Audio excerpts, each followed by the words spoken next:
Vamos hoje fazer uma revisão sobre o assunto a mordomia dos bens. E nesta revisão, nós vamos continuar trabalhando o texto de 1 Timóteo 6, versículo 10. Porque o amor do dinheiro, ou o amor ao dinheiro, é a raiz de toda espécie de males. E nessa cobiça, alguns se desviaram da fé. É uma expressão que Deus enviou através do apóstolo Paulo na sua primeira carta ao seu filho na fé, o pastor Timóteo, capítulo 6, o versículo 10. Certo autor disse com muita propriedade que um dos pensamentos para essa expressão, o amor do dinheiro, está intimamente ligado a quando se coloca para o dinheiro ou no dinheiro a figura principal da vida de uma determinada pessoa. Um outro pensador disse com muita propriedade também que o dinheiro é um péssimo senhor e um ótimo escravo. Por isso, nós não podemos ter nele um instrumento para nos dominar ou direcionar a nossa vida. A palavra de Deus, em vários momentos, tem referências muito preciosas quando diz que toda a riqueza pertence a Deus. Não apenas no sentido de riqueza, mas todas as coisas pertencem a Ele. Direito de propriedade, ser propriedade de todas as coisas, é exclusivo para Deus. Certo senhor se converteu a Jesus Cristo. Ele tinha uma vida modesta, mas no decorrer da sua vida ele conseguiu bens e depois, mais adiante, teve uma vida muito confortável. Alguns dos seus amigos, que ainda não tinham experimentado Jesus Cristo, o censuraram. Agora você está crente, que se tornou rico? Ele respondeu da seguinte maneira: quando eu aceitei a Jesus Cristo como meu Salvador, eu aprendi que eu não tinha que fazer um voto de pobreza para ser salvo. Como eu não fiz um voto de pobreza, aquilo que Deus foi me concedendo, eu fui tomando posse para cuidar como bens que o próprio Deus havia me concedido. É muito bom ter essa consciência para que não nos desviemos do foco de que realmente Deus é que é a principal pessoa também nos bens que nos somos concedidos. Quando Ele nos concede bens, Ele nos concede bens para que nós o trabalhemos e deles possamos usufruir. A palavra dinheiro é muito comum em todas as civilizações. Num tempo passado, por exemplo, quando as pessoas trabalhavam, recebia como recompensa do seu trabalho alimentos, coisas materiais que ele pudesse sobreviver. Mas nesses tempos de modernidade, é comum todo o serviço, ou a maioria dos serviços, no final do mês, ou no final de um determinado tempo, o trabalhador recebe em troca do seu trabalho uma porção em dinheiro proporcional ao tempo e às horas que ele trabalhou. Esse é um pensamento corrente em todas ou quase todas as civilizações que nós temos nesse momento. O dinheiro representa dessa maneira, dentro da nossa civilização, a recompensa pelo trabalho que uma pessoa exerce. Agora, quanto a mordomia no ganhar, não há condenação da Bíblia para se adquirir dinheiro. Todo aquele dinheiro que se adquire honestamente não é nenhum pecado, nem nenhum erro em relação a Deus. Deus nos tem dado saúde, Ele nos tem dado oportunidade de trabalho. Por isso, o próprio texto bíblico diz que Deus é aquele que abre e ninguém fecha, e fecha e ninguém abre. Essa expressão que está registrada no livro do Apocalipse se pode adaptar perfeitamente às oportunidades, às situações para adquirir dinheiro. Deus também nos tem dado capacidade, possibilidade de saber mais e mais, e dentro dessa capacidade de saber mais, também de poder receber retribuição financeira, que é uma maneira justa de ter o dinheiro para o nosso próprio sustento. Graças a Deus, pelos crentes que, ao adquirirem suas fortunas, não se esqueceram de Deus. Os Estados Unidos têm o exemplo de alguns homens que se tornaram grandes fortunas e eram crentes e não se esqueceram de Deus.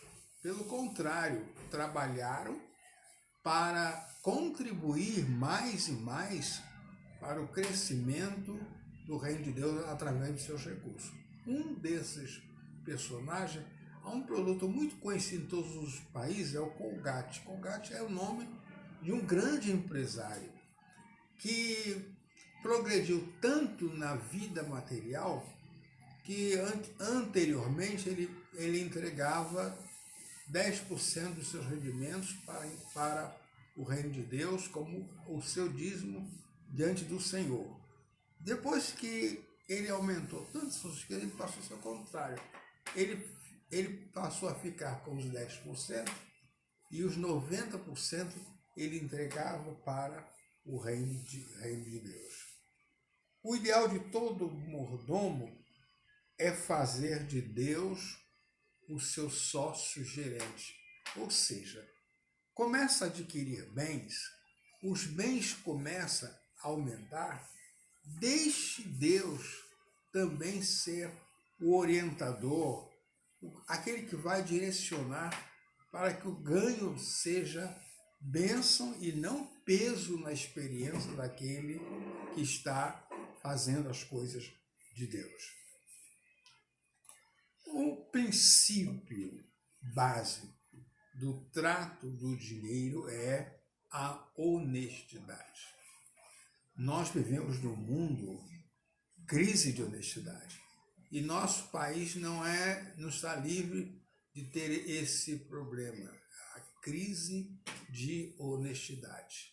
Nesses últimos dias, a imprensa noticiou a experiência de uma senhora que tinha grandes riquezas, já estava bem idosa, e ela foi traída pelos seus próprios empregados, que tomaram conta do seu dinheiro, das suas propriedades, e colocaram totalmente de lado o princípio da honestidade. Mas isso não pode acontecer na experiência cristã, porque a cada dia que recebemos alguma coisa, temos que entendê-la que é a parte de Deus para o nosso bem-estar. Mordomia no usar. Ou seja, o administrador chega a um determinado tempo, um determinado momento, que ele tem que usar os recursos que são disponíveis para ele, aqueles recursos que Deus coloca para eles. Então, nesse momento, não podemos desperdiçar a grande oportunidade de demonstrar a nossa responsabilidade. Quando se tem ou quando se começa a adquirir um volume de riquezas além do dia a dia, isso significa uma grande responsabilidade. E não podemos desprezar esse sentido da responsabilidade.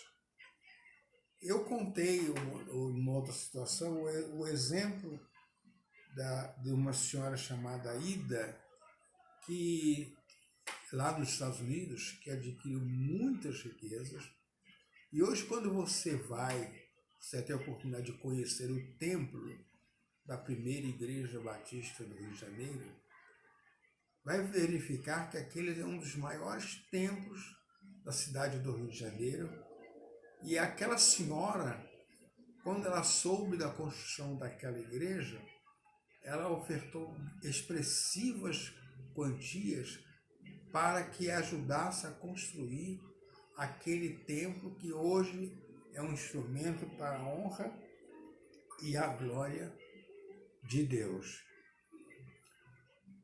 Certa vez Jesus disse: os pobres sempre tereis convosco. Essa realidade social, ela está presente em toda a sociedade e em todos os lugares. Por isso, nós temos também pobres no Brasil.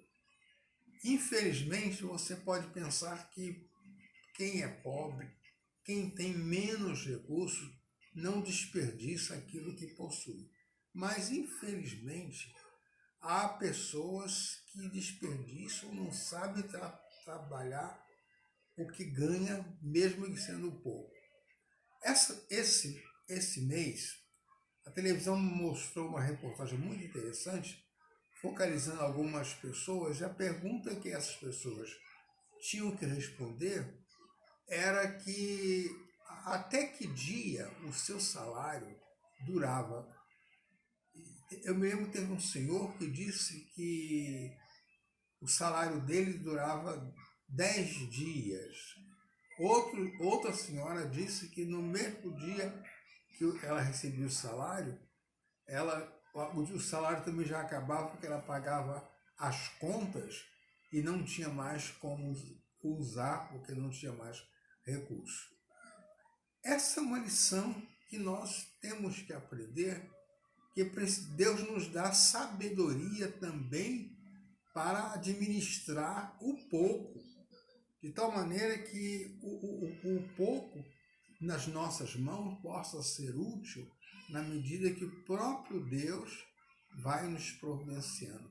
Lembrando que Deus cuida dos seus, Deus não desampara os seus.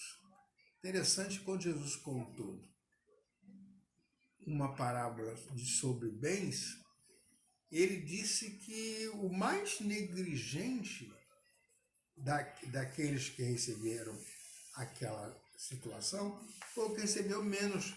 De vez de pegar aquele valor e empregá-lo, não guardou, escondeu e nada fez prosperar os seus recursos. É uma lição muito preciosa de que nós sabemos o valor monetário do nosso dinheiro, aquele que recebemos todos os meses, aquele que temos disponível para o nosso trabalho, para sustento da nossa família. Então precisamos aprender a usar com sabedoria os recursos, na certeza de que Deus vai providenciar aquilo que precisamos se faltar alguma coisa para a nossa vida. Bom hábito nas finanças é ter um orçamento para as despesas mensais. Muitas pessoas não conseguem ter esta preocupação. A preocupação de fazer um cálculo mensal de quanto ganha e o que pode usar aquele dinheiro para o seu mês na sua vida e na sua família. O orçamento é um instrumento muito precioso para que se complete o mês com os recursos que nos são disponíveis. O nosso modelo sempre é Jesus Cristo. Quando Jesus organizou, chamou, convocou o grupo apostólico, quando ele chamou Judas Iscariote, Jesus deu a Judas a responsabilidade de ser o tesoureiro do grupo. Eles iriam viver muitos e muitos tempos juntos e precisavam também de ordenamento correto do dinheiro que recebiam. Jesus entrega a Judas o privilégio, a responsabilidade de cuidar daquilo que ele tinha como recurso para o bem de todos os seus discípulos. O dinheiro não pode subir aos céus. Interessante essa palavra preciosa do autor da nossa revista. O dinheiro não pode subir aos céus, mas pode realizar coisas celestiais na terra. E aí nós pensamos, por exemplo, no trabalho missionário que é feito no mundo todo, usando recursos humanos, recursos materiais, mas que são instrumentos para preparar pessoas também para viverem a eternidade. Esse é um dos grandes privilégios que Deus nos concede, de sermos mordomos, sermos administradores dos recursos que Ele mesmo coloca ao nosso dispor.